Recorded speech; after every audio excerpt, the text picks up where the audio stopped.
What started as a case focused on singer Cassie's disturbing claims against music mogul Diddy Combs has now spiraled into something far bigger, something no one saw coming.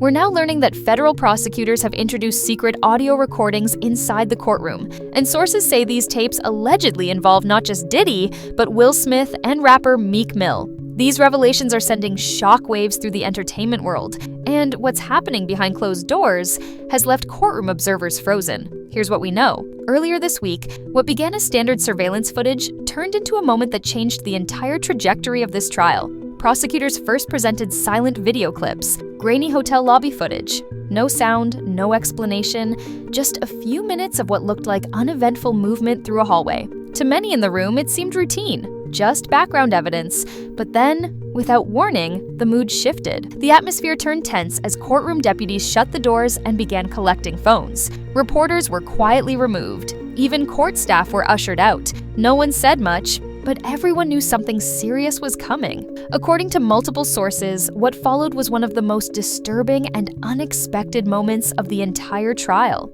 Prosecutors hit play on an audio file.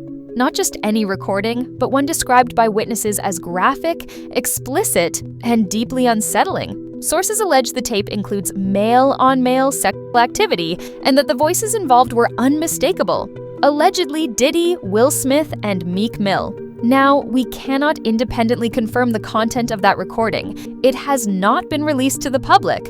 But those who were present say the atmosphere shifted instantly. One courtroom observer told us, "Ishul, you could have heard a pin drop. People weren't just quiet, they were frozen." Another insider described it as the kind of audio you never expect to hear in a federal trial. It wasn't about the act itself, it was who was involved. No one spoke. No one shifted. Even the hum of nervous whispering disappeared. Just the sound of the recording echoing through the courtroom speakers, while the names tied to it sat heavy in the air, unspoken but understood. If what was heard is true, it could bring down some of the most powerful figures in entertainment. This was not a public hearing. The government has taken extreme steps to keep the audio from leaking. There are no official transcripts, no public summaries, just stunned reactions. And those reactions alone have now become part of the story. Why was it played in secret? Why were only a select few allowed to hear it? And why is the public still being kept in the dark? The silence isn't calming anyone down. If anything, it's only making the noise louder. After the courtroom shock that came with the audio, things didn't settle down. If anything, they started unraveling faster. One by one, witnesses began stepping forward. Not just names pulled from the headlines, but people who had actually been close to Diddy. These were individuals who had lived in his world, worked under his brand, and seen how things operated when the cameras weren't rolling. One of the first to take the stand was Dawn Richard. She's best known for being part of Danity Kane, the group Diddy helped create. But this time, she wasn't here for music. She was here to speak the truth. According to those insiders inside the courtroom, her testimony matched much of what Cassie had claimed. Same tone, same disturbing patterns. She didn't just suggest something happened, she confirmed it. When she walked out of the building afterward, she looked completely drained. Her head was down, she kept moving, and didn't stop for anything. The look on her face said enough. This wasn't easy for her, and she wasn't trying to make a scene. People close to the case said she had been emotional after the testimony. And honestly, it showed. This wasn't someone chasing headlines. It was someone finally letting go of something she had carried for a long time.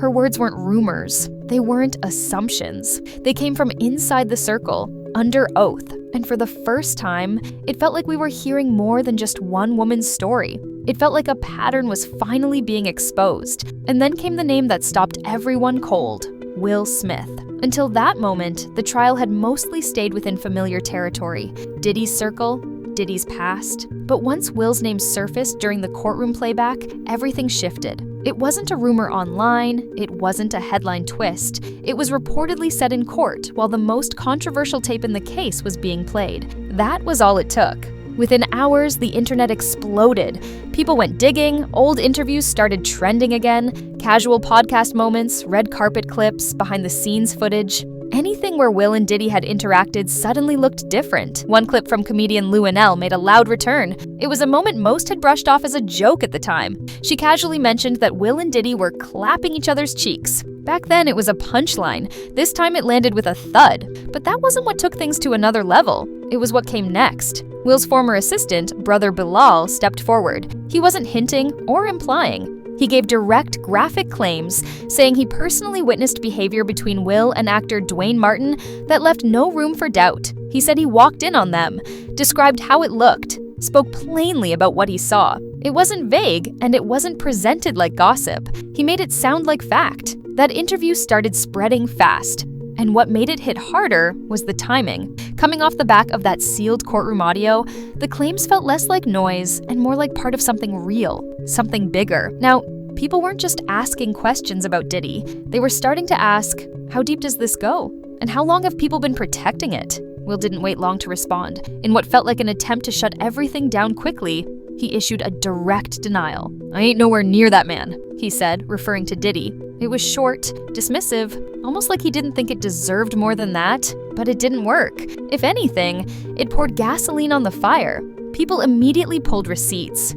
Photos, videos, interviews, evidence of Will and Diddy together started flooding every social media platform. There were shots of them hugging at events, laughing backstage at award shows, sipping champagne in VIP sections. Clips that had been forgotten or brushed off suddenly took on a whole new meaning. The denial, instead of clearing the air, made it feel like something was being covered up. And that's when the tone shifted. It stopped being about whether or not the claims were true. It became about what people believed and why they believed it. The public wasn't just reacting to what was said, they were reacting to how it was said. Will's response felt cold, like a deflection instead of a real answer. And in a world where every move is analyzed frame by frame, perception is everything. For someone still trying to rebuild after the Oscars slap, this moment couldn't have come at a worse time. He had just started climbing out of that hole. His team had worked hard to paint a comeback narrative, and it was finally starting to stick.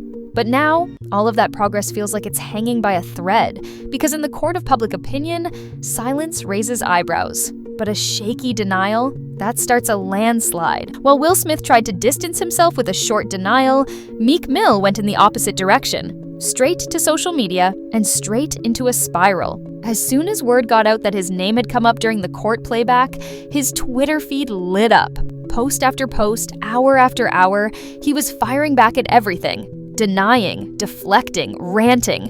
At times, it sounded more like panic than control. It wasn't just one message, it was a flood, like he was trying to drown the story in real time. But the more he tweeted, the worse it got. The internet, already in detective mode, wasted no time digging up receipts. One clip in particular caught fire. It was a video from one of Meek's past birthday parties, hosted by Diddy himself. On the surface, it looked like a flashy celebration. Poolside, champagne, the usual celebrity excess. But people weren't focused on the party, they were focused on what Diddy said. In the middle of the video, he turns to Meek, smiles, and says, "I love you, Daddy." That moment, just a few seconds long, was all it took. The clip exploded online. It was reposted thousands of times. Memes popped up almost instantly. And just like that, Daddy became the new internet nickname no rapper wants. Every time Meek tried to get serious online, people threw that video right back at him. Screenshots, reaction GIFs, remix edits, it became impossible to escape. And once people started pulling at that thread, more moments began surfacing. Old interviews, awkward party footage, paparazzi clips showing the two of them acting unusually close. At the time, those moments were brushed off as friendship.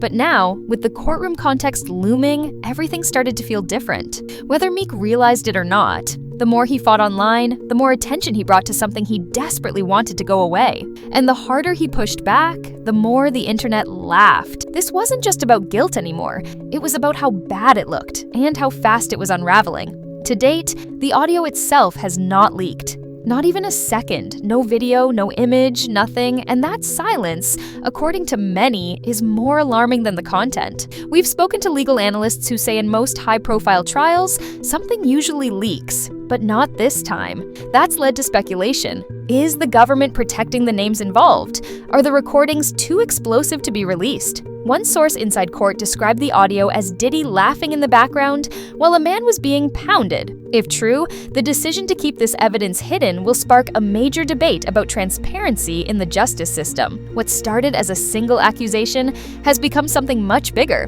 Industry insiders now fear this is just the beginning, that more names could surface in connection to this case. Former bad boy artists, like Aubrey O'Day and others, have long hinted that Diddy had a dark side. Their warnings were brushed off, but now, the courtroom is finally listening. And the question remains, if this is what's on record, what hasn't come out yet? As we speak, Hollywood is holding its breath. The Diddy trial is no longer about just one man or one relationship. It's about a system, a silence, and a reckoning that's been years in the making. Will Smith's career is on thin ice. Meek Mill's public image is in free fall, and Diddy's empire crumbling, piece by piece. The public wants answers. But until that tape is released, we're left with whispers, reactions, and a growing sense that this isn't just a scandal. It's a warning shot to the entire industry.